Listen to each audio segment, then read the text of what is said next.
the Heroic Council. Hello. Me as anime. That is too cool, man. It really is pretty cool. I'm into that. All right.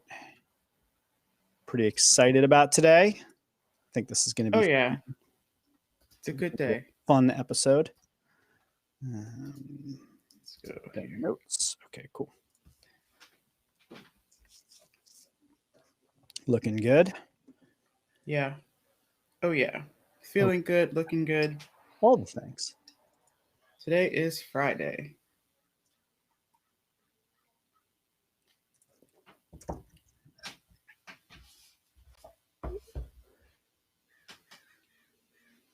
Tim, where are you at? Where are you at, Tim?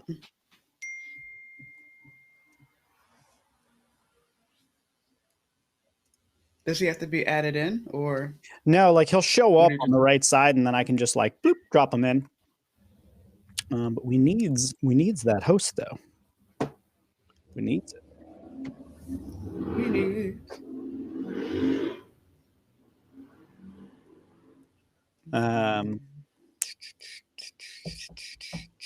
You got some music, Jeff? Yeah, I got music. Check this out. While we're waiting for him, we could just drop in a little bit of tunes. Check this out. What do we?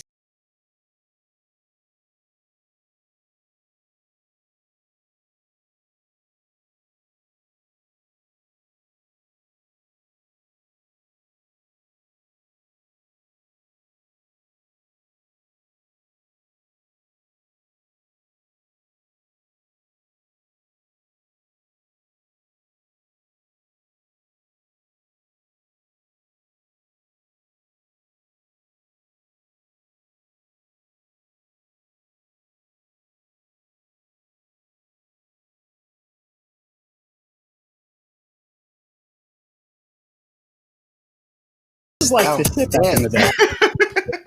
That was my. That felt good. Yeah, super back in that. I got a few. Like I'm steadily like putting together like my music catalog for like my live streams and stuff like that. We got a Tim. We have a Tim. We have a Tim. It's Tim. We see like all of your ISO settings and everything. Yeah, I know. I can't figure out why it's on there and why it won't shut off. Is it the same camera? This is the A7 III. You're trying a new camera technique on us today? Yeah. Well, we were just dancing before you got. What'd you say? We were just dancing before you got here.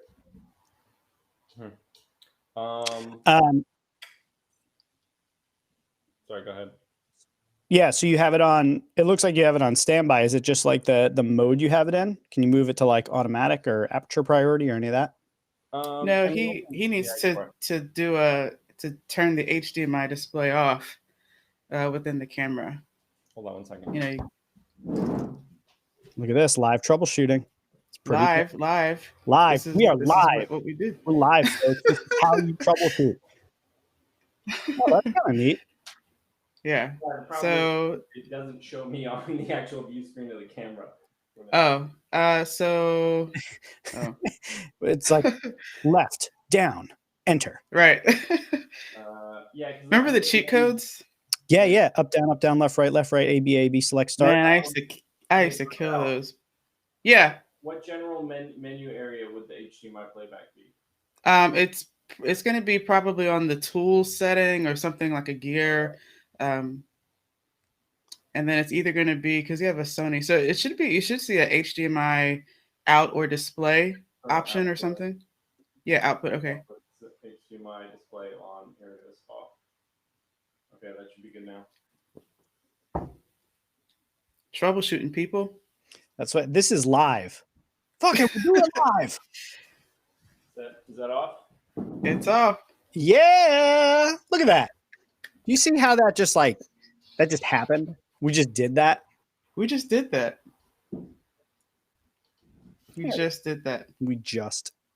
All right. So I got the chat window open. So in case anybody wants to say a little something, they can. And for those that don't, then just, sit back, relax, watch the show. All right, let me get myself set up here because got to have that fancy intro ready. You know what I'm saying? True that. Also, just so you know, Tim, we are live, so don't say any curse words. It's a kid-friendly show.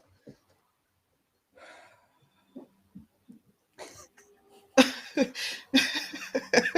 right, Tim. All right, hold on. Hero Council. Hold on. I'm going to show you directly to the link of it. Pick your essential productivity tips. I can't see you, Jeff. Can't see me. Oh, yeah, that's because I made Tim Max. I made Tim. Tim was the star of the show that whole time. It was. He was. We just got to see everything about how Tim fixed his camera setup, which is incredibly interesting. All right, so Tim, I just sent you the episode we're doing today. Got it. This is how these episodes are produced, people. This is how it's done. The people that are watching, it's not like the magic happens without a little bit of something that happens about a little bit of dance party, a little bit of camera setup needs to happen. Got to make troubleshooting. It's not like these things just happen without anybody participating or doing things. Look at that. It's not a good view. It's not pretty, but this is what peak performance looks like. This is what peak performance looks like. Right on. Well, great job, everyone. All right, Tim, whenever you're ready to take it away, it's on you. And from there, we'll do our thing. Okay. So you give me the go ahead. You say when it's go time. I'm just going to kick it off as soon as the title screen is finished up. So why don't you? Title. If you notice, I moved the title screen. I moved when the title screen happens. Oh yeah, I see that. I really like that. I think that's a good choice. Yeah, Tim, take it away. All right. Hi, I'm Tim, and today I'm hosting the Heroic Council. My featured guest today is Councilmember Jeff Gibbard. Some of you may have heard of him, but you probably haven't. He's a very quiet man. Also on the council today is Parchel Taki. Unfortunately, Sarah is not going to be able to join us because she's very unreliable, and we never can predict whether she's going to show up on any given day. That's a joke. What is up with Sarah today? She had a loss in the family. Oh, so I really regret saying that. Oh, it's not even in here in the script. Sarah's not going to be here joining us today because she's dealing with a loss in her family. I'm sorry, Sarah.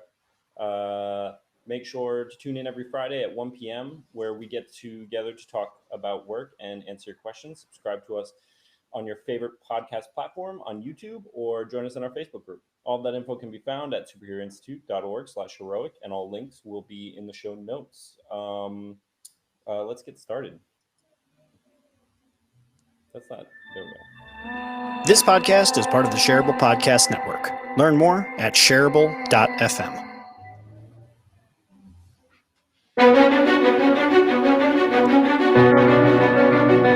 Get hyped. Today is October 23rd, 2020. Is it? And, man, time is just flying by. Yeah, I know. Yeah. A little bit of a late start, but here we are. Here for the what would this be, the 5th decade of the year 2020? Yeah. Talk about how to pick up your essential set of productivity tools. Our special guest today is Jeff Gibbard, and he has been, trying to sell me on these productivity tools for as long as I've known him. So that's legit true. That is totally true. So I'm just gonna jump into these questions, Jeff, if that works for you. Yeah, I'm cool with that, man. Take it away. I've known you for years, and I know you've been very, very passionate about organization and productivity. Is this something that you've always been like since before the era of Jeff and Tim? Not at all. I actually used to be a chaotic mess of a person. And I think part of the reason why I'm so obsessed with productivity and organization and things like that is because I know that if left unchecked, my entire being is this like head in the clouds daydreamer about how the world could be an amazing place. And one day will be like, I'll just be off in la la land because that's kind of my natural state of being. I'm not really the type that like, I think by my very nature is organized. I think by my very nature, I'm very distractible. So, I've imposed a lot of these structures on myself as a means of control. So like in my early 20s, I was treated with medication for my attention deficit disorder. And then at some point what happened was is that Ritalin made me feel like really aggressive. Like I wanted to just constantly fight people, which is clearly not healthy and also not me. I'm like a super cuddly bear. Yeah. So anyway, I just stopped taking it and I was like, all right, fuck it. Like I'm going to try and find a way without medication to like deal with this attention deficit thing. And that works for some people, doesn't work for others. I tried. And what I found was that having more systems and processes was really, really helpful. And then also just being very mindful about my mindset of like when I was being chaotic and trying to impose some form of, I guess, like intervention in my own way of doing things so that when I started like seeing myself like go off on these wild daydreamy type tangents, I could like kind of catch myself and bring myself back. So no, it's definitely not something that's always been this way. It's very much a learned behavior. And I believe it's very much something that almost anyone can do. Do you mind if I ask you another question just to hook on that? And I don't think we're going to touch back on this later. Yeah. But I feel like a lot of people, when they're in the phase where they're like, I need to make adjustments in my life to be a more effective person in general, they're usually looking at people who are already like a complete person or have already like spent decades working on, you know what I mean, becoming more productive in general. As somebody who's coming from a space of like, oh, I'm kind of a like, I have a billion thoughts going on at all times. You know what I mean? I'm just like, in some ways, like some parts of my life are a little bit of a mess. Were you able to kind of like get that transition and get that like positive feedback loop so you could like see an acceleration and growth in those directions? I think the key is like not to bite off more than you can chew. Like I think if you're like trying to go from like 0 to hero overnight, it's going to be really challenging. Whereas instead, like if you just do like one part of your life better and you can build that into a habit that you do, I think that's really like the secret. Like I think that's the thing. Like when you're looking at people who have any aspect of their life, like quote unquote together, like there's two things to recognize. One, like that didn't happen overnight. It was a process. Unless it's like a natural ability that someone has, like that's like the exception to the rule. But typically it's like this has been a process for wherever somebody got to in that. So that's the first thing. Second thing is you're also not in a position to be to see all of the things that they don't have together, right? So it's like that expression, like to the third grader, the fourth grader is an expert.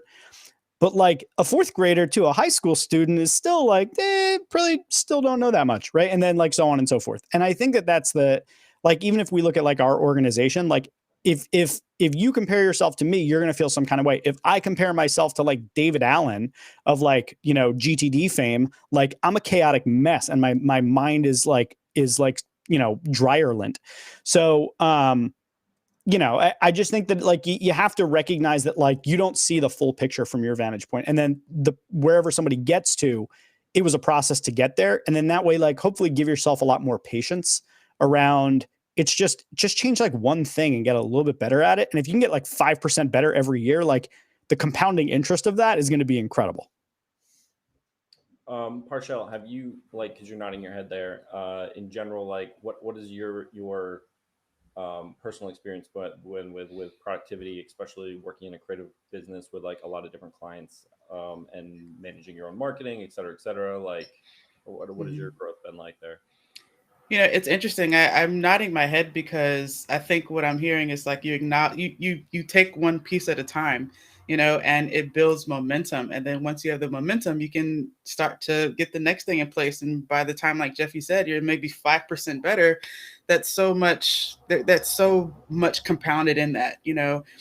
Percentages is just, it's an incremental increase, you know. And for me, over time, I've had to redefine how, you know, what success meant.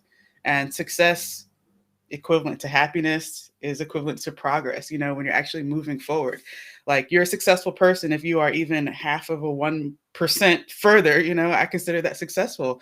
You have succeeded, you've gone to the next step. And, you know, in my journey, it's definitely been that, just making like, what's one thing that I can just improve? And that just gives you momentum to know that you can, you know, go after other areas that you want to improve. So I recently heard too a quote by Maya Angelou, which defines success. She said, success is liking yourself, liking what you do, and liking how you do it." Like changed everything. You know, it's so much more simple than I think we we make it out to be, comparing ourselves to other people, the whole nine. It's just like, what have you done for, within yourself that has given you at least 1% of improvement, and that's successful. 1% or a half of a 1%. That's still success, you're going forward. Yeah. And if you're growing with that, sorry, go for it, Jeff. Yeah, I was just gonna say that it's like it's so profound and so true though, because there's so many people that you meet that are wealthy. They're like they make that their hallmark of like, oh, I've made it or things are going well. And they're like absolutely miserable because they either don't like themselves, they don't like their partner, they don't like what they do, they feel a lack of purpose, whatever it is. And then you meet people who like they're just happy with whatever it is that they have. And I don't know. I agree with that definition of success. And it's actually when I left the agency world and kind of started my new thing. Like that's really what I wanted my definition of success to be. Like, do I like what I do? If I like what I do and I'm happy and I can like pay my mortgage, then we're good. I'm happy. Am I setting a good example for my daughter? Cool. We're good. Like it doesn't have to be overcomplicated. I agree with you. So in that sense, like would you say, like, how do you frame the concept of productivity? Like, what does it mean to you? Like, is it just about getting more stuff done? Like how do you view productivity as a part of your life? Yeah, for me, productivity, one of the biggest changes in the way I thought about it was when I stopped thinking of myself as some like as human capital, right? Like productivity is like a unit that's a unit of measurement essentially in a company. And when you think of it as like how much are you getting done per unit of time, when you think of it in those terms, like it's very dehumanizing. And I never really appreciated or that definition or way of looking at it never really sat well with me. So like getting more done can't just be the point. And this is kind of back to Parshall's point about like, what is your life and success? I think there has to be an element of prioritization in there about like, how do the things that you're doing, how important are they? And how important are they in service of like this bigger thing that you're trying to do? So like, I'm not just trying to get stuff done so I can check off more boxes, because I could break down a big task into many, many smaller steps and I could check off more boxes on my task list. But like, what does that actually accomplish? I think at the end of the day, when you're trying to achieve something, you're trying to be productive in doing it, you have to productive, like one of the root pieces of that is produce, right? Like, what are you producing in the world? And I think not all units of production and all deliverables are equal. So I tend to, in my work and productivity and focusing on myself and being more productive, I still have the same number of hours. I'm still trying to produce about the same amount of output, but I'm trying to care more about what the things I'm outputting is or are, however you should say that. And I'm, I'm even setting my schedule in such a way where I'm technically working less total hours.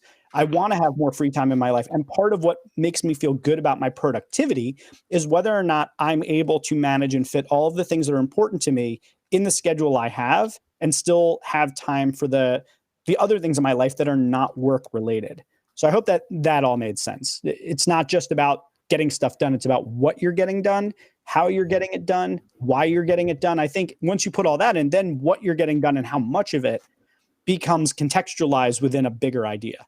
So would you say it's kind of like productivity ends up being a tool to help you end up living your life and kind of getting back as much hours as you can so you can legitimately create the life that you actually want? Is that?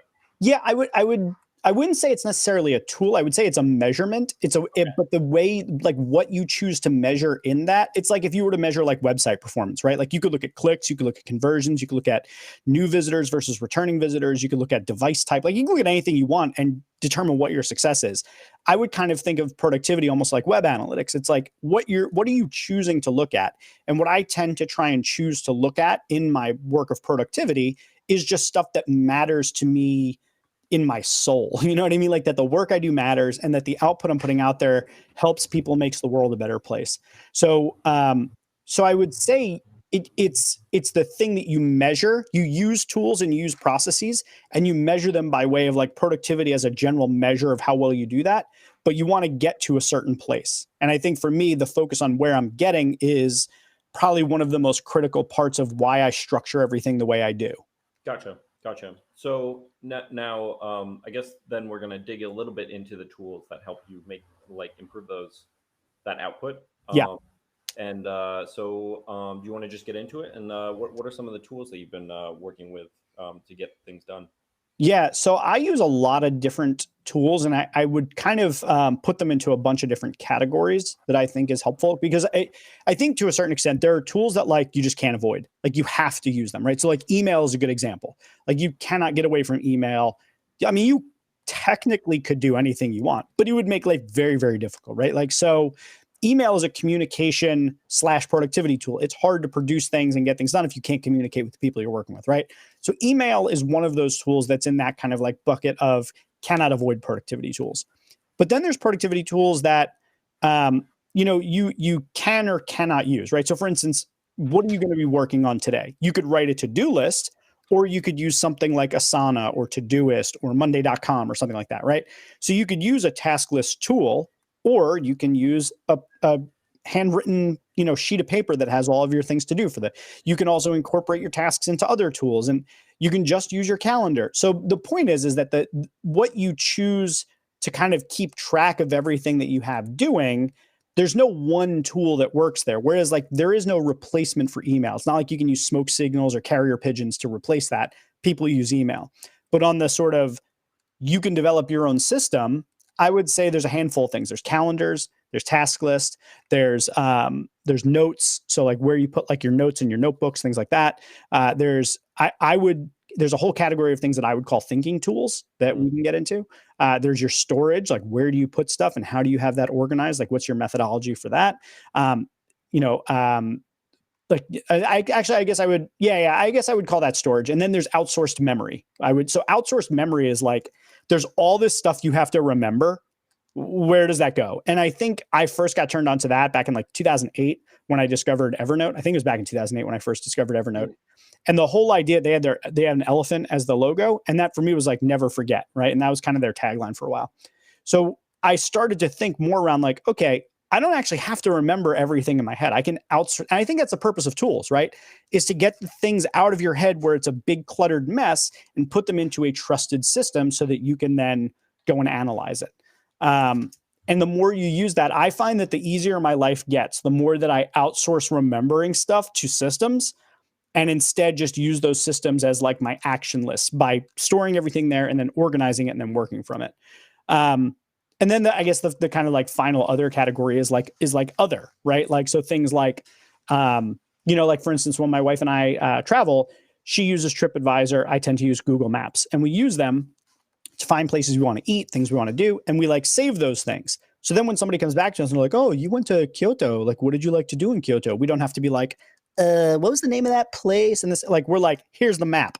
So it's sort of like the clippings and things like that. So, and I guess that's sort of under outsourced memory, but I'd put it in the other category. Mm-hmm. So anyway, to kind of like, to recap, it's like you have the email, you have the calendar, you have the task list, you have your notes, you have your clippings or, saved stuff, you have your storage, and then you have kind of like other miscellaneous stuff. And the more you can use those tools, the more on point I think you can be. And take it from me, because I used to be a chaotic mess. I really like the concept of outsourced memory. Yeah. I mean, we've been talking about these tools for forever. And for some reason, just you saying outsourced memory, just like, it's like, I should, I made me anxious about not updating my to-do list today. Yeah. So what's your favorite productivity tool? If I had to pick one, it's tough because there's like, what's the most useful versus what's my favorite? I guess my favorite would probably be Notion, because it's just such an all-in-one everything tool. It's tough to say what's the most useful, but like I've gone through so many different task list tools. Like I started with like just a normal checklist. Then I went to Remember the Milk. After Remember the Milk, I went to Flow. After Flow, I went to Asana. After Asana, I went to Todoist. In between those, I tried out GTD. I tried all these different things. But the task list is sort of like my home base. That's where everything ultimately that needs to get done winds up living. Whereas Notion, for instance, is less about keeping track of tasks, and it's more about keeping track of information.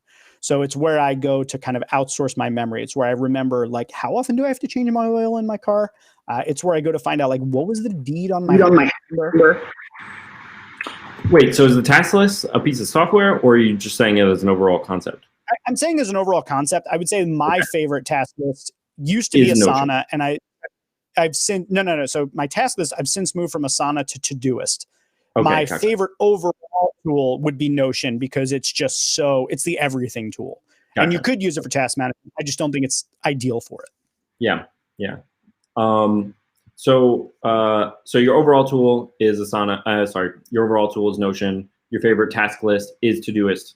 And because you turned me on to both those pieces of productivity software in general. Because I remember Jeff at the time had been shifting pretty rapidly between software, and I'm kind of a slow adopter. So there was a period where Jeff was pushing a Notion, but he had been pushing a lot of other software like right before that. So at first I was like, I don't know, there's another piece of software coming from Jeff. And then at some point, Jeff practically put together like a PowerPoint presentation on why me and another one of our mutual friends should switch to Notion for all of our productivity options. And this may have been like 2 years ago at this point. And it just now, like I literally wrote a shot list, a storyboard on Notion. And I'm just starting to have it be like the most integral part of all of my productivity tools that I've been using.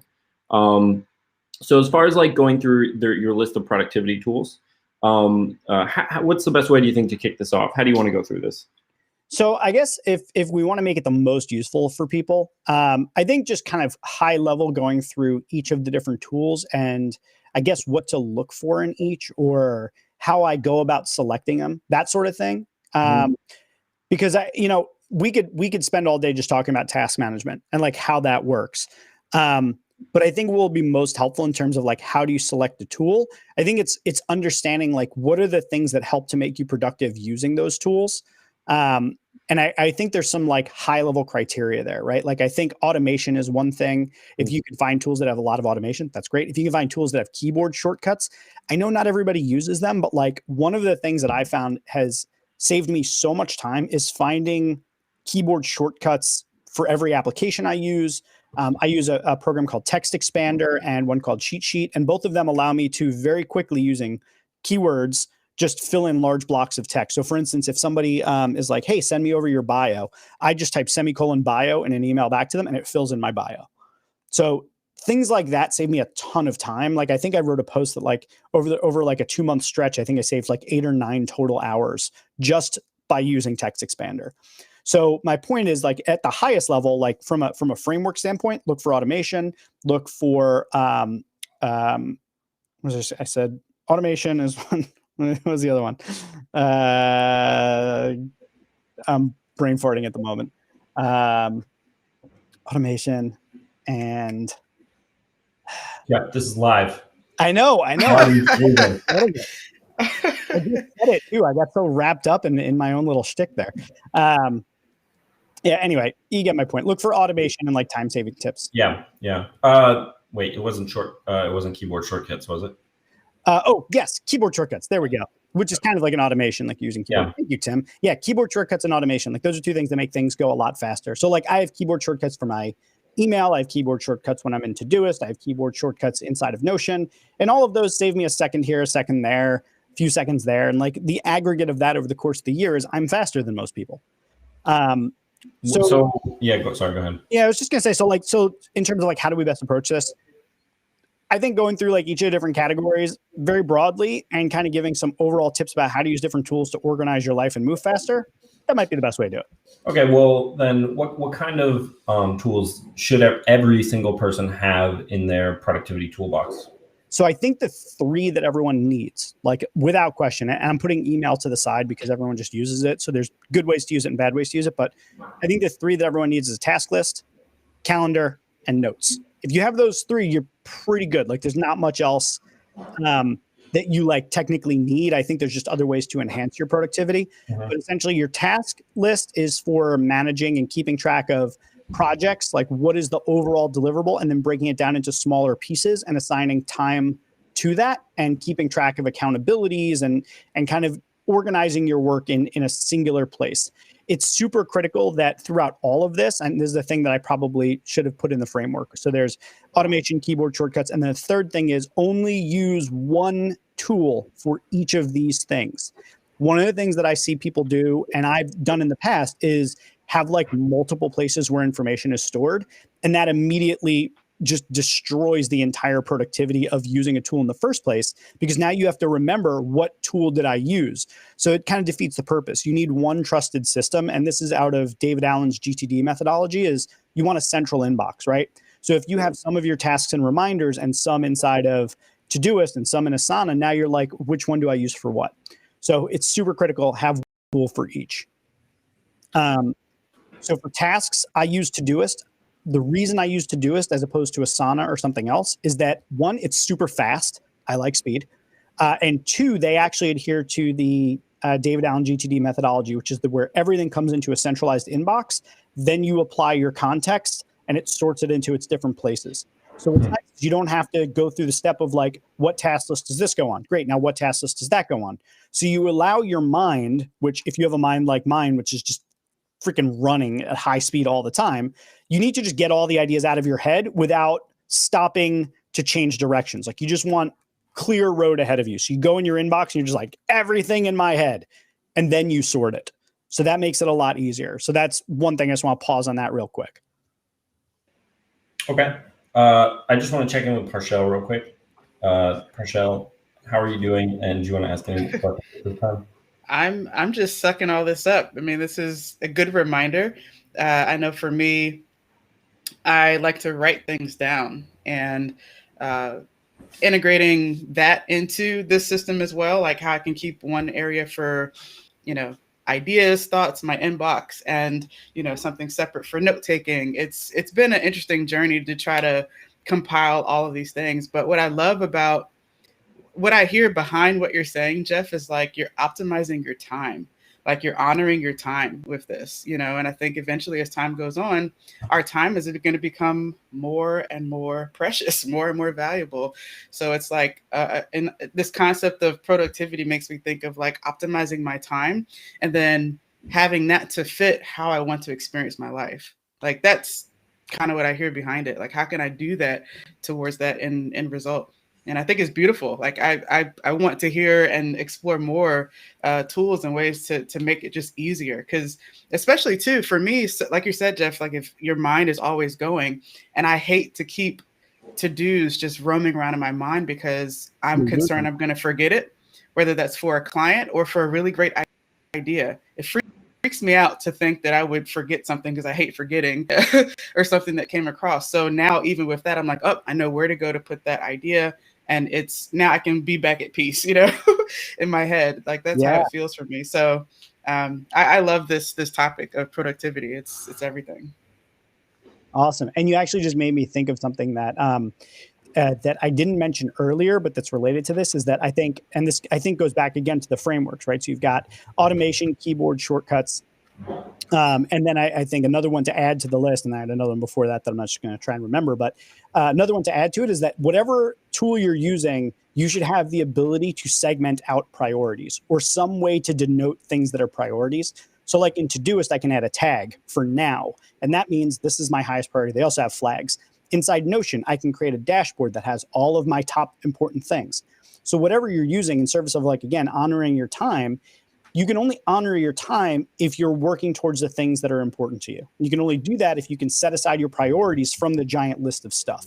So, so there's that. And then in terms of capturing stuff, I have a bunch of different like little widgety type utilities that allow me to actually make sure I never do lose anything. So like on my home screen, I have two widgets. One is so that I can immediately add a task to Todoist, and then another is so that I can immediately take a task and I can dictate my note, an idea, and that'll just show up right on my computer. So if I have an idea for a blog post and I'm walking the dog, I don't have to like stop and be like, relax, Emma, and then start typing it. I just bust it out, hit a button, start talking to my phone, and it's on my computer by the time I get back. So a lot of that stuff is, I think, super important. Like, the more you can have a centralized place, make it easy to get the information in there, and stop yourself from being able to lose it by having a good capture device, you're honoring your time and you're able to work on things that are important. Jeff, I actually have a question specifically around that and centralization. So one of the problems that I run into periodically is my clients tend to use different pieces of software for different aspects of their productivity management. So when I'm working on them, I end up like being put in a position where I need to use some of their productivity tools because they're delegating through it, or like where are we storing all our content? You know what I mean? Like, is it Dropbox, is it Google Drive? Do you have any specific feedback that you could give for people who are kind of like stuck in maybe one of those situations where like their productivity tools end up being delegated by whoever they're working with, whether they're at a company or they're working for themselves or something along those lines? Yeah, 100%. And I've totally been there. One of the things that I've done as an individual, and not everybody has this luxury, but I figure it's worth stating, is I'm very rigid about how I work. So I just tell my clients, no, like, this is how I work. You want the best out of me, this is what I use. But some cases you don't have that luxury, right? Like, and there are times where I have a client where like, I don't have that luxury. I have an email address with one of my clients because I'm like, on their team for these projects. I have an email address. I don't want to check another email address, but that's part of the way that they work. So it is what it is. So what I would say is sort of like the penultimate thing that overrides all of it is that process is greater than tools.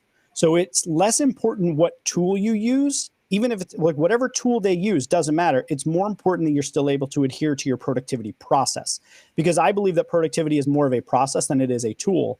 And the reason that I select the tools that I do is because it works with my process.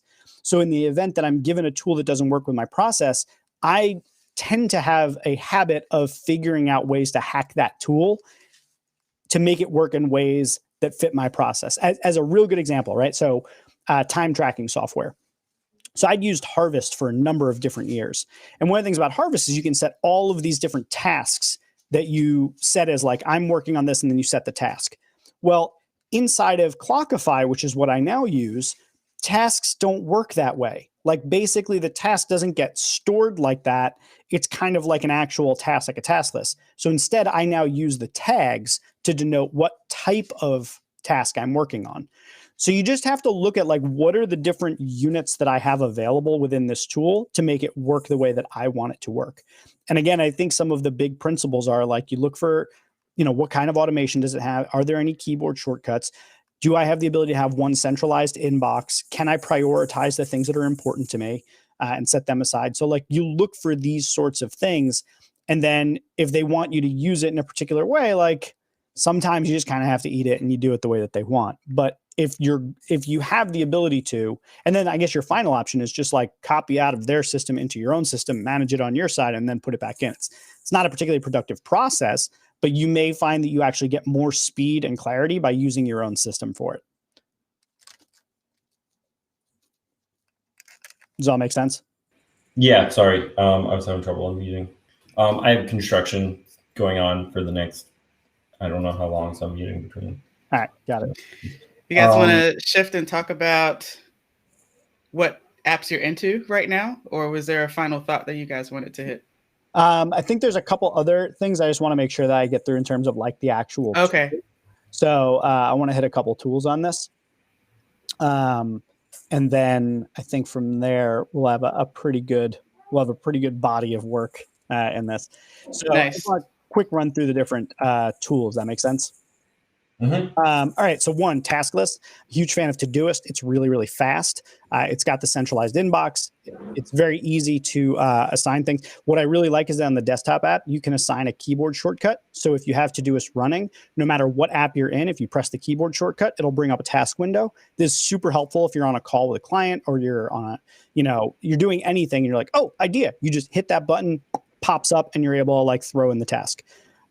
If you're not into Todoist, let's say you're using Asana, one of my biggest recommendations is to create a task list called Inbox, put all of your tasks in there, and then that's where you, assign it to different projects and do things like that. I would also encourage setting up a Kanban board called GTD, where you have a next, now, and done column, and you use that for tracking priorities and moving them through that process. And you can actually tag tasks in Asana to multiple projects. So that's how I use that. Some people use Monday.com or Airtable. I hate both of them. And then there's reminders on your iPhone if you really just want to keep it simple. So that's the task list. Main thing is, again, one inbox, get out as fast as you can. Look for the tools that bring speed. Todoist is really great for that. Calendar, I love Gcal. I think Google Calendar is like one of the most amazing things ever. It's integrated with everything. I use Calendly so people can schedule themselves. I don't got to go back and forth. That saves me time. It honors my time instead of going, were you available on Monday? Well, I'm available on Tuesday. Like, I hate that nonsense. So I use GCal. I think it's really great. I have multiple calendars. I use block scheduling, which I've written extensively about, so people can check that out. If you use Outlook, main thing I would just recommend is make sure that you have multiple calendars for different things. Notes, love Notion. I think Notion is the greatest program of all time. That would be an entire episode if we talked about that. But there's another app that's available for iOS. I don't know if I've told Tim, I think I've told you about this. Parshall, I don't know if I told you about this, but there's an app called Drafts. And Drafts allows you to dictate directly to your phone, your iPad, and it'll dictate your text as you're talking. So I've actually written full blog posts. Like I have a 15,000 word blog post on social media strategy. The whole thing was dictated. And then I went in and I just cleaned it up. But in terms of like saving you time, I don't know how fast you guys type. I probably type around 40 to 55 words a minute. Like I'm not a great typist, but I can talk somewhere on the order of 180 to 250 words a minute if I go fast. So think about how that like immediately increases the speed of putting together content. So it's a really, really helpful app. You can actually put a little widget on your homepage so that you can just basically immediately start a draft.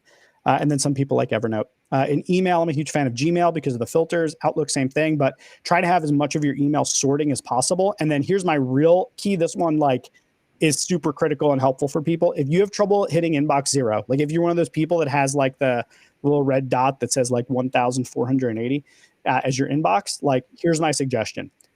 Go through your inbox and don't like reply to anything. Your only job is to go through the inbox, star or flag anything that's important, and then archive it. Then after you've cleaned out the inbox, you have an inbox 0, go to your starred items and then reply to all of those and action them.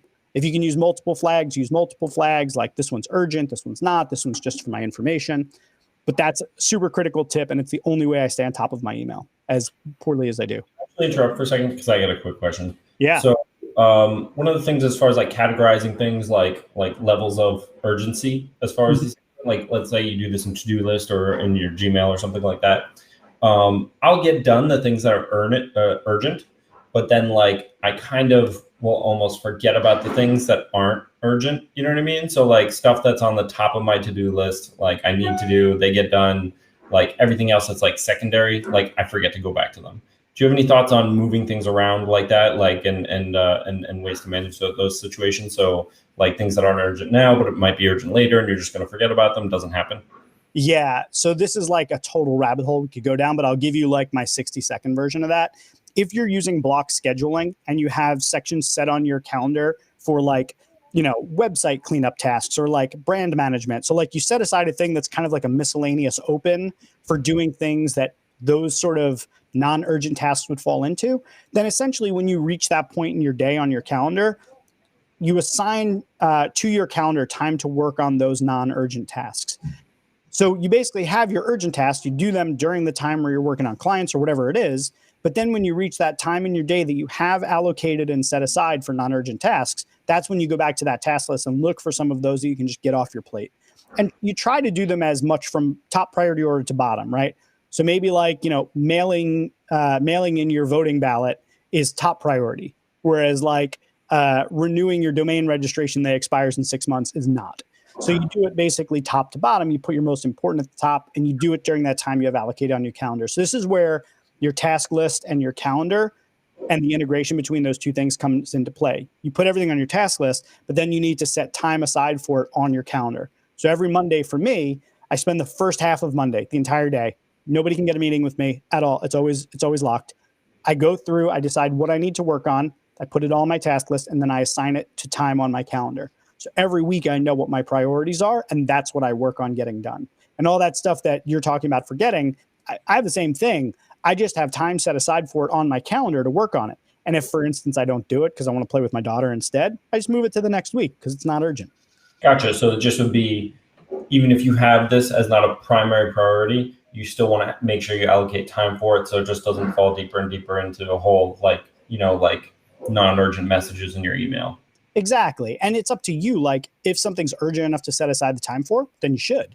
If it's not, then let it languish on your to-do list. Not everything you think of is actionable or necessary or even a good idea. Like I have tons of stupid ideas and tons of like different business ideas that I want to, and then I'm like, you know what, maybe that's not as important as like I don't know, getting through my email or like, making dinner. So you have to just kind of like prioritize based upon what's important to you.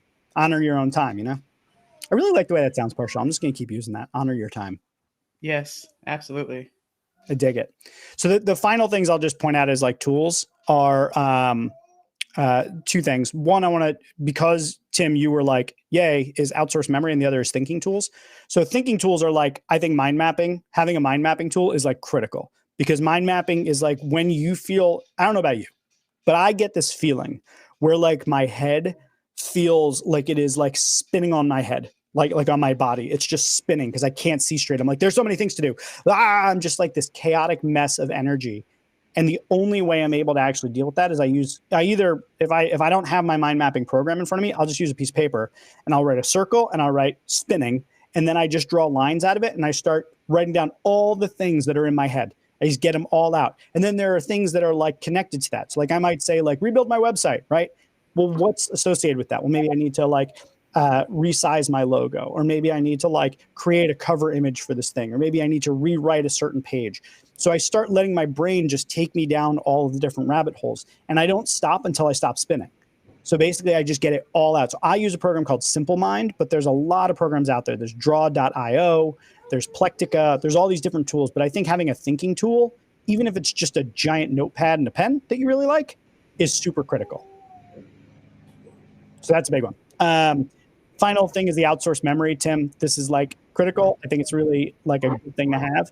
But I use the Notion web clipper, and I have databases in Notion for all sorts of things, right? So instead of using Pocket or like a read later service like Instapaper or whatever, I tag everything into Notion. So I have a database called Read Later. So if I find an article I like, instead of having it open in my tabs and cluttering my mind space, I tag it to my Notion database for Read Later. If I find something cool on the internet, this one's super important for you, for both of you actually. Let's say you find a video that's super dope. You're like, this is really cool. Where do you put it? I suggest create a database in Notion, call it Swipe File. Tag it there, and then associate tags with it, associate notes with it, whatever else you want to do with it. But now you have a place that's a central repository of awesome stuff you found on the web. If you see ads online for things that you want to buy, like Adidas and Puma have my number. As soon as I hit Facebook or Instagram, sneakers. Adidas is especially aggressive. That I'm a little bit upset about it because I keep wanting to buy sneakers. But if I find a pair that I really like, I'll tag it into my wish list board inside of Notion. So I have all these databases of all the different things that I save. I'm really diligent about my bookmarks. So like I'm a huge fan of having different browsers for different types of things. Like, so for instance, I use my Safari for like all of my home stuff. I use Firefox for everything social media because I want to respect my own privacy. And then I use Chrome for everything client related. So keeping things in bookmarks so you don't have to remember where they are, I'm a huge fan of that. So yeah, I mean, that's kind of like the ultimate idea of like using Notion as like your kind of catch-all outsourced memory. I used to use Evernote. That works just as well. You can tag things to Evernote and have different notebooks for like Tim, you'd love this. I have a notebook for my favorite cheeses. So when I eat a cheese, I take a picture of it. I take a picture of the name. I'll take a picture of the description if it's on the label from like DeBruno's or something like that. And then I'll write in there, like, did I like it? How much did I like it? I'll give it a star rating. But then that way, when I go to DeBruno's, I'm like, I'm in the mood for a sheep milk cheese. I can turn back to my database and be like, these are ones that I like, instead of having to remember it. So outsource memory, huge fan. All of these things I think will make you a lot more productive. Get things out of your head into a single system. Make sure you can organize it by priority. And if you have the option to move faster through keyboard shortcuts or automation, do it. That's Jeff's productivity tools and tips. So I'm going to pass this over to Parshell for a moment because I'm having some power issues. Apparently, there's no power coming out of my outlets at the moment, and my laptop battery is on critical at the moment. So I'm going to turn my camera off for a moment and ask Parshell to tell us about some of her favorite productivity tools. I will be back shortly. Thank you. All right. So some of my favorite tools definitely are the ones that Jeff, you've mentioned, because especially Todoist, I'm able to just hit a quick button on my keyboard a little thing populates on the screen and I can just type in whatever it is really quickly. That's been one of my favorites. Just help me just to collect it, get it out of my head, and somewhere that I can check later when I have the time. So that's really huge. Another thing that I really like, because it goes along with my handy dandy iPad Pro, is an app called Good Notes. And it's a note-taking app, but it's really good at actually being able to go and search what you have written, which is great. And then you can organize things into notebooks as well. So I've been doing a good job at, collecting those things, organizing them, and then exporting them. So that's been helpful, because for me, it's something about writing that just sort of gives me life and gets me to that productive and creative mode. So those are the apps that I'm super into right now: Todoist and Good Notes. And Jeff, what are you into right now? Like, what's your app of choice or apps? It's a good question. Let's see. I think right now the thing I'm probably most into is the widgets on the new iOS 14, because I really and just being able to optimize my home screen. I know that this is like super level geek to like be this obsessed about it, but like how I have my home screen laid out, the different apps, the different widgets that I have, all that sort of stuff is like super critical to me maintaining a clear head about what's important to me. So the widgets are super important. I've got one about like my intermittent fasting. I've got one for taking notes. I've got one for putting in tasks. I use a technique where, like, if you've ever used the Pomodoro technique, I don't actually do Pomodoros. I just start the Pomodoros and then I just keep working for 6 hours. I have a timer that will set for 20 minutes, and that's like my starting gun. So it's sort of like a little mental hack that I use. But yeah, I would say, like, in terms of like I'm just falling more in love with Notion every time that I use it. I just keep going deeper and deeper in love with that. And again, I'm like super in love with Todoist right now, because it's the only way I'm staying top of all of the things that I have to do and doing it in a productive way. So those are probably my biggest ones. And actually, there's one other that I don't even really think about this one, but it's one that's going to be super critically valuable for you. It's called ScanBot. So I also like to take notes by writing. So like, I'm a huge fan of graph paper legal pads. I'm just a huge fan, and I actually buy this brand called Rhodia. It's like a French paper. It feels like silk. It's incredible.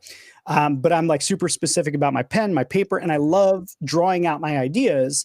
I just find it's a really like it. I just have an easier time flowing that way, right? But if I leave it in paper form, it's just basically useless to me, because I will never go back and do anything with it. Whereas if I take that note as soon as I'm done with it, and I scan it. So ScanBot's the app I use for it. It's amazing. Immediately goes right into my Google Drive, into a folder. And then I put that into Notion. So then if I put it into my single note-taking system, which is not the drawing is just another way of getting a note into my single system. So I draw the note, then I scan it, and then I put it into Notion.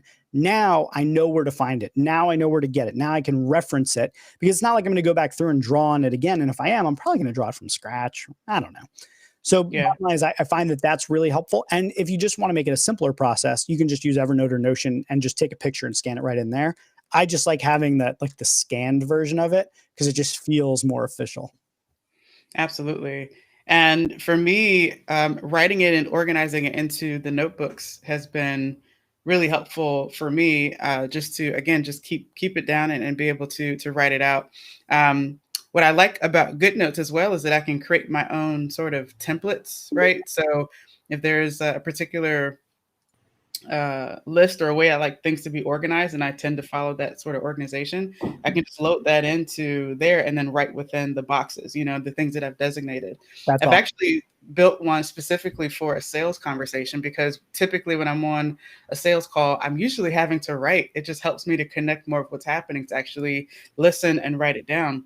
So I sort of made this like diagram that just gives me space to write, but following along the process that's needed. So it's actually more of my guide. And then after I'm done, it's exported and put into that folder to reference later. So that's been really interesting too, just to have that format to write. One other app that I'm super into right now is Spark Mail. I don't know if I've heard a lot of people talk about that. It's supposedly really fast. Oh my gosh, it's great because all of my email addresses that I have to check are all in one, and it actually is. You can put on a mode called the Smart Inbox. So when I turn that on, literally through all of my different email inboxes that I have, it'll collect all the newsletters. It'll collect all of the notifications, and then anything that is coming from somebody who directly sent you an email, that's put in its own category. And I don't have to do anything to change that look. It just does it really well on its own. And so let's say I get like five or six emails that are newsletters that I really am not going to check, or I need to probably unsubscribe from, but I can literally hit the delete button and it deletes it all from all of the inboxes. Got it. It's very interesting. And then it's an easy toggle as well to go look into my calendar, and it syncs with my calendar too. Oh, So wow. yeah, it's great. I just have to open up that one app and I'm able to access that, versus previously I would have 3 or 4 tabs open just for calendar, different inboxes. But with this, it's just one app and everything is organized in there. So it's really good. That's been my lifesaver, I think, this year was Spark Mail and getting that going. That's super cool. I'll have to check that one out. Yeah. Tim, any final thoughts? I guess my main thought is that I really enjoyed being host because I felt like, I had power over you throughout this entire process. And that's one of my, big goals in life is to have power over Jeff. So I guess, yeah, that's all I got. But I yield the floor, my man. I yield it. Absolutely. Awesome. Cool. Well, thank you both for coming to the Heroic Council once again. I'm glad to have been in the featured guest chair and not the host chair, because it's really nice to once in a while give Tim the power. And Parcell, soon enough, you will have power over both of us when your host comes. Yeah, it's so exciting, right? Well, this has been another episode of the Heroic Council. And if you tune in next week, I'm not going to do the voice, but tune in next week. Where we will actually be talking about, Tim, you're going to be in the hot seat. I'm not sure who's going to be hosting. It's either me or Sarah, because Parcell, you're traveling, right? Wait, yes. I'm in the hot seat next week? Yeah, you're in the hot seat next week, and we're going to be talking about, what is the actual title of it? It's like better onboarding for creatives. Yeah. So basically, the concept is, from what I understand, you're going to be talking about kind of, as you're working with clients, what are the ways that you onboard them, and what are ways that clients can better work with creative vendors so that they're able to smooth out the process, bring speed, bring clarity, and specificity and those sorts of things, so the project moves smoother. So you're going to be in the hot seat for that, and one of us, Sarah or I, will be in the host chair. Okay. Guys, thank you for joining us again. This has been the Heroic Council, starring Jeff Gibbard, and we'll see you next week.